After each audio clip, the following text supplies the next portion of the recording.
शिरडी की विनम्र गांव में एक युवा भक्त लक्ष्मीबाई हर दिन बिना किसी चूक के मस्जिद द्वारकामाई में आती थी।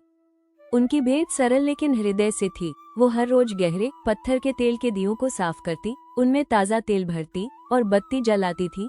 उनकी प्रार्थनाएं टिमटिमाती रोशनी में गूंजती थी। एक शाम शिरडी पर एक भयानक तूफान आ गया। हवा सिसकियां ले रही थी, मूसलाधार बारिश हो रही थी और सड़कें बहते हुए नालों में बदल गई थी। लक्ष्मीबाई ने दुखी मन से अपनी खिड़की से बाहर देखा। मौसम का सामना करके मस्जिद तक पहुंचना कोई रास्ता नहीं था। उनकी दैनिक रिचुअल अधूरी रह जाएगी। एक गहरा दुख उन पर छा गया। बाबा, उन्होंने आंधी में फुसफुसाया, आज रात आपके दीपक कौन जलाएगा? इसी बीच द्वारकामाई में कुछ भक्त अंदर दुबके हुए थे, तूफान से आश्रय लिए हुए।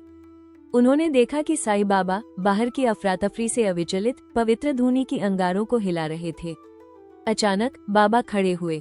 वह उस कोने में गए जहां दिए और तेल रखे थे। मौजूद सभी लोगों की हैरानी के लिए उन्होंने तेल नहीं उठाया। इसके बजाय उन्होंने एक बर्तन से पानी से एक बड़ा चमचा भर लिया।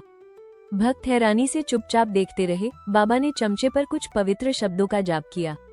फिर उन्होंने दियों में पानी डालना शुरू कर दिया। बाबा, एक भक्त फाइनली बोल उठा, ये तो पानी है, यह आग को बुझा देगा, इसे जलाएगा नहीं। साईं बाबा जी बस अपनी रहस्यमय मुस्कान मुस्कुराए और डालते रहे।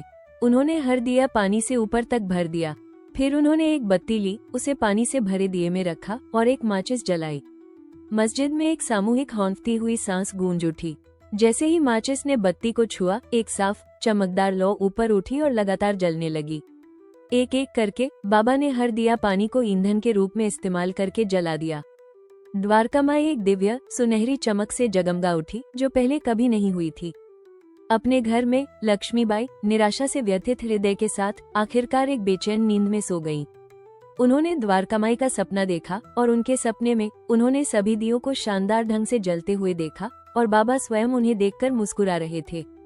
अगली सुबह तूफान थम चुका था। लक्ष्मीबाई मस्जिद में दौड़ी, बाबा की नाराजगी के डर से। वह अंदर दौड़ी और उनके चरणों में गिर गई। मुझे क्षमा करे बाबा, तूफान, मैं दिया जलाने नहीं आ सकी, उन्होंने रोते हुए कहा। साईं बाबा ने अपना हाथ उनके सिर पर रखा। तुम चिंता क्यों करती हो मेरे बच्चे? उन्होंने कहा, उनकी आवाज अथक करुणा से भरी हुई। क्या तुमने अपने सपने में नहीं देखा? तुम्हारी भक्ति मुझ तक पहुंची। दिए जल गए। एक भक्त जिसने पिछली रात का चमत्कार देखा था, आगे बढ़ा और उस अविश्वसनीय घटना का वर्णन किया। लक्ष्मीबाई ने खुशी के आंसू बहाते हुए सुना। उन्होंने तब समझा कि उनके बाबा पत्थर और तेल तक सीमित नहीं थे। उन्होंने उनकी भक्ति, उनके इरादे को स्वीकार कर लिया था, जो किसी भी तेल से शुद्ध था, और उसे सम्मानित करने के लिए एक चमत्कार किया था।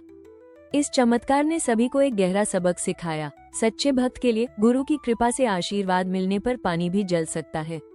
ये भेद स्वयं नहीं है, बल्कि जिस प्यार से इसे दिया जाता है, वही ईश्वर तक पहुंचता है।